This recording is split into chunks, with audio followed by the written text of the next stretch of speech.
তো ওই যে দুজনে হাতটা হ্যাঁ হাতটার সামনে আগা না না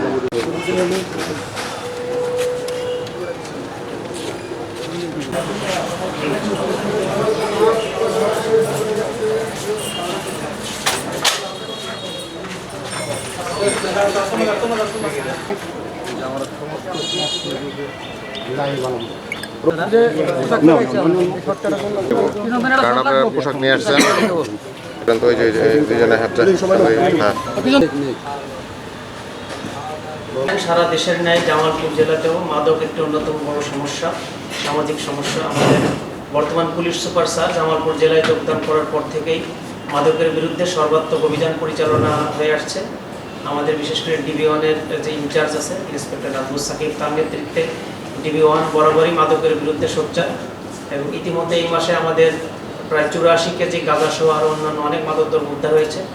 এরই ধারাবাহিকতায় গতকাল আমাদের ডিবির একটা আভিযানিক দল, তারা দোয়াময়ী মোড় থেকে দুইজন মাদক ব্যবসায়ী, একজনের নাম শাহরিয়ার আহমেদ শিপু এবং আরেকজনের নাম শাকিল, দুইজন চিহ্নিত মাদক ব্যবসায়ীকে গ্রেপ্তার করে। এর ভিতর শাকিলের নামে শাইনি চুলে এখন হবে সব হেয়ারস্টাইল। সিল্কোর দ্বিগুণ শাইনি চুল প্রতিদিন। 3টি মাদক মামলা রয়েছে, তাদের কাছ থেকে 10 পিস ইয়াবা উদ্ধার করা হয়। এরপর তাদেরকে নিবিড়ভাবে জিজ্ঞাসাবাদে তারা স্বীকার করে যে জামালপুর শহরের বোসপাড়া আমাদের জনৈক খন্দকার আলী আকবর আজম তার 4র্থ তলার একটি ফ্ল্যাট বাসাতে তিনি এই ইয়াবা তিনি পাইকারি এনে মজুত করে রাখেন এবং সারা জামালপুর শহরে উনি সাপ্লাই দেন।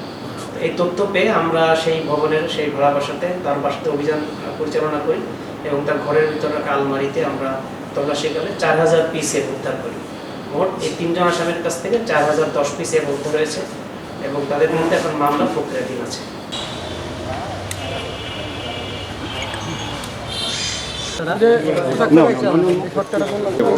কারণ আপনারা পোশাক নিয়ে আসছেন